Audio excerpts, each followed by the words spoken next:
안녕하세요. 와우 디노입니다. 괴수 영화를 처음 본 순간 화면에 나타난 거대한 괴수의 울부짖음은 상상 속에서만 존재하던 알 수 없던 두려움이 현실로 튀어나온 듯한 충격을 주며 저의 작은 세계관은 감정의 폭풍 속에서 순식간에 확장되었음을 느꼈어요.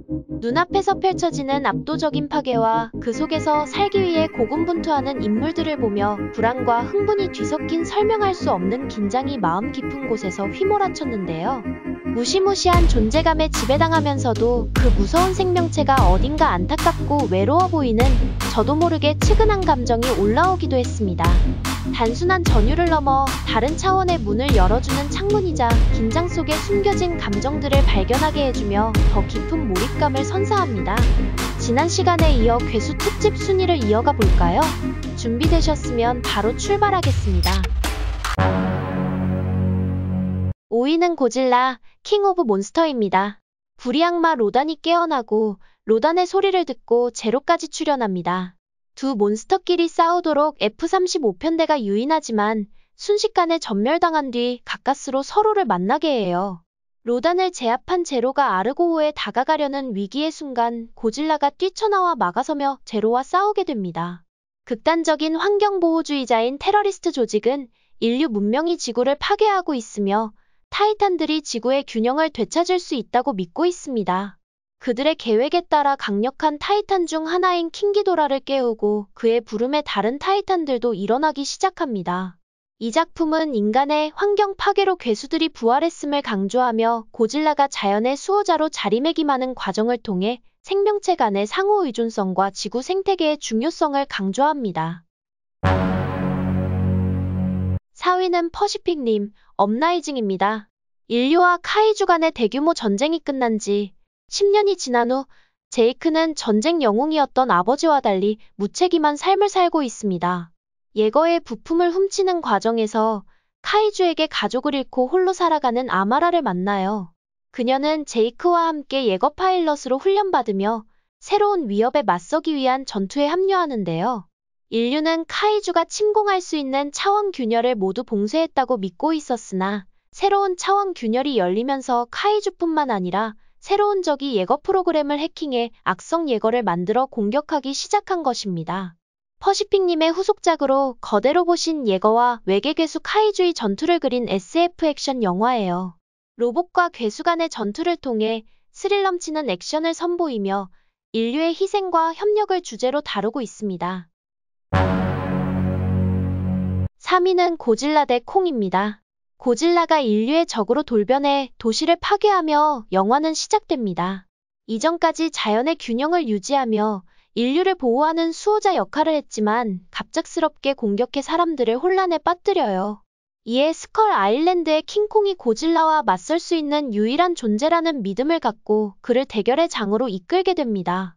박사는 킹콩과 교감할 수 있는 소녀 지아를 보호하며 그를 이용한 무리한 실험이나 공격을 반대하지만 악의 세력은 기술적 패권을 장악하기 위해 거대한 로봇인 메카 고질라를 비밀리에 개발하며 최후의 대결을 향해 나아갑니다. 작품 속 고질라는 자연의 균형을 상징하고 킹콩은 자신의 본능과 인간 사이에서 갈등하는 존재로 묘사돼요. 인간들이 그들을 이용해 권력을 탐하는 모습은 기술과 자연의 대립을 암시하고 있습니다. 2위는 램페이지입니다. 전직 특수부대원 출신이자 현재는 야생동물학자인 데이비스는 고릴라인 조지와 깊은 유대감을 쌓아왔습니다. 회사에서 비밀리에 실험하던 유전자 편집 프로그램이 사고로 인해 유출되면서 조지를 포함해 늑대와 악어도 이 물질에 노출되어 엄청난 크기로 변하고 공격성이 크게 증가했어요. 데이비스는 조지를 되돌리기 위해 애쓰지만 상황은 점점 악화됩니다. 군대와 정부는 변형된 동물들을 제어할 방법을 찾지 못하고 혼란에 빠지지만 회사는 자신들의 실험이 통제 불능 상태에 빠졌다는 것을 알면서도 이를 이용해 막대한 이익을 얻을 계획만을 세우는데요. 데이비스는 괴수들을 막으려 고군분투하지만 변형된 동물들은 강력한 파괴력으로 도시를 무자비하게 공격합니다. 과연 데이비스는 조지를 예전의 본성으로 되돌릴 수 있을까요? 1위는 킹콩입니다. 한 손으로 N을 쥐고 뒷걸음치는 킹콩. 두 마리의 바스타토가 다가옵니다. 뒤에서 그리고 앞에서 동시에 앤을 낚아채려 달려들지만 한 손으로 바스타토의 턱을 날리고 혼자서 그것도 한 손으로 3마리의 바스타토를 상대하는 엄청난 괴력을 펼쳐 보입니다. 궁지에 몰린 영화감독이 신비로운 해골섬에서 촬영하기 위해 여배우를 속여 함께 나섭니다.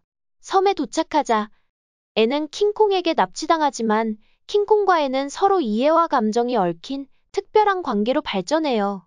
감독은 킹콩을 생포하여 뉴욕으로 데려오지만 결국 탈출하여 도시를 휘저으며 대혼란을 일으키는데요. 킹콩은 앤과의 마지막 순간을 함께하며 슬프면서도 감동적인 운명을 보여줍니다. 액션과 모험, 그 이상의 감동으로 인간과 야수의 감정적 교류와 서정적인 이야기로 최고의 영화로 기억돼요. 오늘 내용은 여기까지인데요. 어떠셨나요? 공룡과 괴수를 좋아하는 이유는 단순한 공포나 스릴 때문만은 아닌 것 같아요. 작품 속 거대한 생명체들은 인간이 상상할 수 있는 가장 원초적이거나 복잡한 감정들을 불러일으키는데요. 우리가 통제할 수 없는 거대한 자연과 운명 앞에 한없이 작고 초라한 인간의 연약함과 무기력함을 여과 없이 느끼게 해주기도 하지만 역설적으로 압도적인 그들 앞에서 일상의 사소한 고민의 굴레로부터 벗어나 과감하고 짜릿한 인생을 살아보고 싶다는 해방감이 가슴속에서 자라나는 걸 자각하게 해줍니다. 괴수 영화는 우리 내면의 깊은 감정과 삶에 대한 질문을 던져주고 있어요. 끝까지 함께 해주셔서 진심으로 감사드립니다. 좋아요를 눌러주신다면 더 흥미로운 내용으로 다시 찾아오겠습니다. 그럼 다음에 또 만나요.